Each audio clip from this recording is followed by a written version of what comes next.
ഏകദേശം ഉച്ചയായപ്പോൾ ഒരു കോൾ വന്നത്.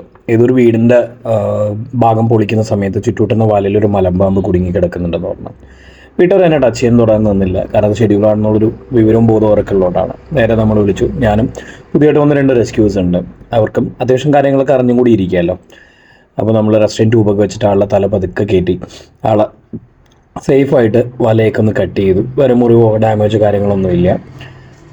കൊടിയുന്ന ആളുകൾക്ക് ഭയങ്കര കൗതുകമായിരുന്നു, പാമ്പാണല്ലോ എന്തൊക്കെ പറഞ്ഞാലും. അപ്പോൾ അതിൻ്റെ ഒരു കൗതുകമൊക്കെ ഉണ്ടായിരുന്നു. അപ്പോൾ നമ്മുടെ കൗതുകമൊക്കെ അവിടെ തന്നെ നിന്നോട്ടെ. നമ്മളത് ഇങ്ങനെ ഒരു വീഡിയോ കാണുമ്പോൾ സംഭവമൊക്കെ ഭയങ്കര ഈസിയൊക്കെയാണ്. ഒരു രൂപ എടുത്ത് തല പിടിച്ചിട്ട് നമുക്കത് കട്ട് ചെയ്തെടുക്കാമെന്നൊക്കെ തോന്നും.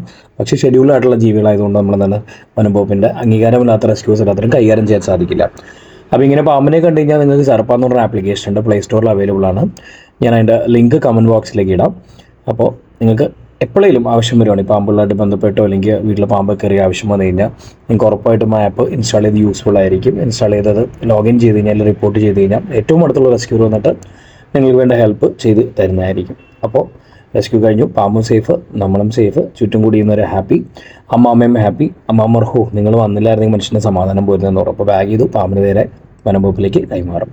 അപ്പോൾ പാമ്പിനെ കണ്ടപ്പോൾ തന്നെ വിളിച്ചു വന്ന ജയരാജേട്ടനും ഒരു നന്ദി കൂടി അറിയിക്കുകയാണ്. അപ്പോൾ ഇങ്ങനത്തെ കേസ് വന്നു കഴിഞ്ഞാൽ നിങ്ങൾക്ക് ഞങ്ങളെപ്പോലുള്ള റെസ്ക്യൂസിന് വിളിച്ചാൽ സേവനം സൗജന്യമാണ്.